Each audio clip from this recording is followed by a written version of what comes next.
Put your hand up if you're normal. Is anyone normal? Have you got any normal people? How do you gauge normality? How do you gauge normality? You know, we like to think that we're all normal. Jean, how do you gauge normality? Is there kind of a yardstick? You would say, you've got to be this, this, and this. See, I think all normal people support Newcastle United, but that might be different, mightn't it? So, how do we gauge normality? We usually gauge normality by ourselves. So, we are the most normal person in the world, aren't we? So we look at it around us, we tend to mix with people with the same thoughts and the same wavelength that we are on, don't we? Because they are kind of normal. Because we are normal. When you look around here and you look around, how many do you think there are normal in here? Not many at all. We all want to feel normal in the world that we're in. We all want to feel normal.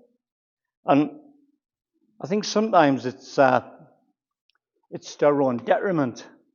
Because when you look around at the world and the things that they do, if that's normal, I'm really glad that I'm not normal. And we've gone through a week, haven't we, of people celebrating ghoulies and things that go bump in the night and stuff like that. And we do it without thinking because it's normal. Normal people do it. Kids at school do it because it's normal. But when you think about it, it's a ploy by Satan. What Satan's trying to do, he's trying to come in there. You know, it's a big laugh, isn't it? It's a huge joke, isn't it? Trick and treat, things like that. There's nothing sinister about it at all, but it's the thin end of the wedge that gets into you. And I was just thinking about, how that's gained out of all proportion. Years ago, we didn't think much of trick-or-treating or things like that. It was an American thing, wasn't it? We used to have bonfire night. That was normal. And yet, that was celebrating Catholics trying to blow up the Houses of Parliament. So, it's really strange, isn't it? The things that we think are normal. But Satan tries to get in wherever we are. And I've got a couple of little stories about demons. Sometimes they can make themselves appear to be really nice. They're on your side. Trick-or-treating. People getting dressed up, not pumpkin or two. What's wrong with pumpkins? Why a pumpkin? But Satan does this and he gets in there. I was just working it out how long ago it was. I had my first run-in with a demon 58 years today. To the very day today, 58 years ago. I was woken up in the middle of the night by my uncle. And he didn't have any shoes on his feet. And he woke me up and he said, "You've got to come over to your grandmother's house because she's died." So I got my brother out of bed. John disappeared. I got my brother out of bed. And my grandmother lived probably about 15-minute walk away from the house that I lived in. I went into the front bedroom. My mum and dad had gone, so I thought, they must have already gone. So I got my brother ready, and I took him across to grandmother's house. When I got across there, I said, what are you doing here? I said, "Well, grandmother's died." He said, "Well, how did you know that?" I said, "Because my Uncle John came and woke me up." "Well, how could John come into the house? He didn't have a key to get in, anything like that." I said, "Yeah, John," I said, "didn't have any shoes on his feet." Transpires that John had been to the house about 20 minutes before or something, and he had said he didn't have any shoes on his feet, and he knocked on the door to tell my mum and dad that grandmother had died. They went and they left us in bed. So who was it? It wasn't John. And I thought, it was something that was on my mind, for a lot of years. And I wondered, well, if it wasn't John, who was it that woke me up in the middle of the night? About, how I know it's 58 years ago, it was on the 5th of November. And then there was fireworks. Many, many years later, I lived in a house in the middle of the countryside. It's in the middle of nowhere. And I've been going through a particularly rough time, and I was doing paperwork. It was about 1, 2 o'clock in the morning. Everybody else the kids were in bed, and everybody was asleep. And I just looked up, and I happened to look out of the window. This house was quite a big place. It had the front door went out onto the front street, and then the back door went down a driveway, and there was a garage in behind the house that you actually drove around the house and back into the garage. And this face appeared at the window, and it was my Uncle John. By then he was dead, by the way, so I thought, this is a bit strange, isn't it? How is it that can be John? So I thought, somebody obviously looks like him. So I went out to the door. By the time I got to the door, this thing was standing at the corner of the house. I raced along in front of the house.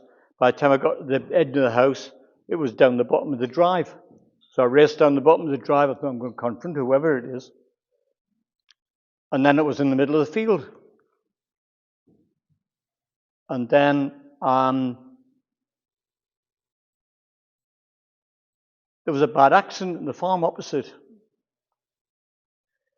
And if I hadn't have been awake and out, I wouldn't have known. But it was a demon. See, sometimes they can transform themselves, and the Bible says transform themselves into an angel of light. Because remember that time in the Bible when this demon-possessed person was following the apostles down the road, shouting out that they were from God. And this woman was demon-possessed. So sometimes to try and make you feel normal, they can do all sorts of really nice, lovely things. The third time that I had an encounter with a demon, I was a Christian by then. And I was asked to go to somebody's house because they were having problems that went too well. And somebody asked me to go with them. And I went along.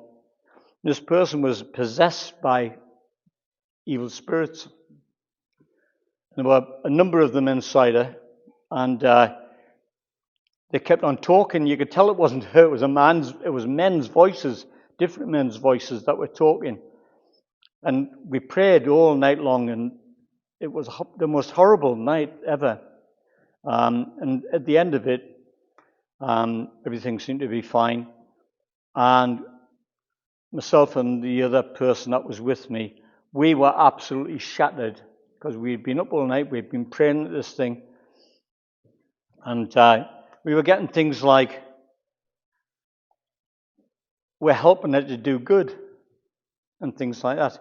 So sometimes you've got to be very, very careful.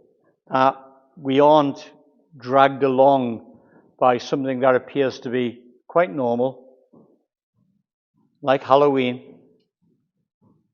We were talking about a program on the television, weren't we, through the week? It's quite a funny program.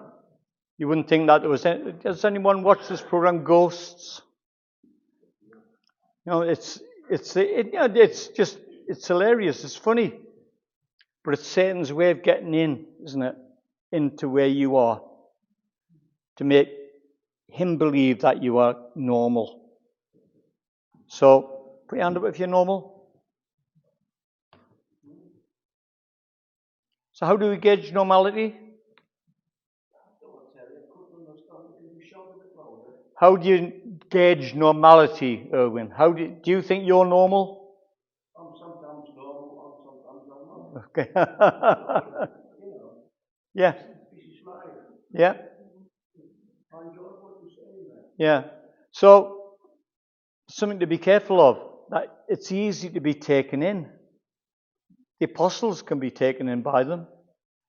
So if you take it right the way back to the Garden of Eden, what was the purpose that man was made in the very beginning? Man was made in the very beginning to live worshiping God and to live forever in a paradise. That was the original, that was God's purpose for mankind, to live in this garden, subdue the earth and make it one great big paradise all the way through.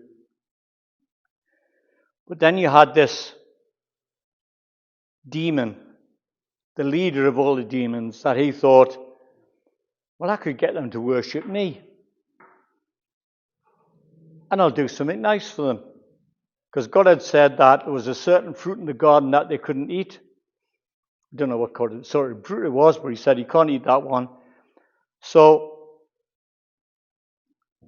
Satan, the devil, uses the serpent, throws his voice into the serpent then says to Eve rather, if you eat that tree, you'll know the difference between good and bad. You'll know everything. That's just what you want, appearing to be something nice.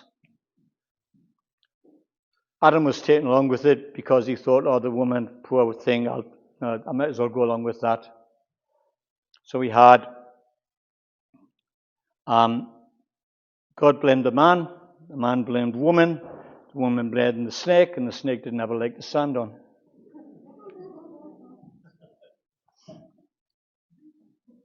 So it's something really nice. Have this bit of fruit. It's a nice bit of fruit. Have it. It's lovely. And then from that turned out to be what we've got today. It's well known that eyes stick on walls and on floors and things like that. But if it wasn't for that original sin, that wouldn't be happening. None of us would need sticks, Mike. But that's what's in the future for us. God promises that He's going to put it all right, and He puts it right by, we've just celebrated that sacrifice of Jesus, that Jesus gave His life, the only perfect life that could be given, because Adam's perfect life was lost, in recompense. So in the future, we'll be able to live without sticks. We'll be able to, I'll tell you what, Mike, we'll have a race. The first thing we do is have a race, right? Okay? Without sticks. The lame was strengthened with the limbs unfurled and blind eyes opened. Yeah. Yeah. I'll do it one day. Yeah. And that's a promise for the future, isn't it? And we have got a future. We look around outside, they haven't got a future.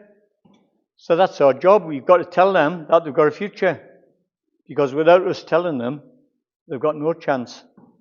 We've got a chance, but we've got to take it to them and tell them that they've got a chance. Have we got a song to finish off with?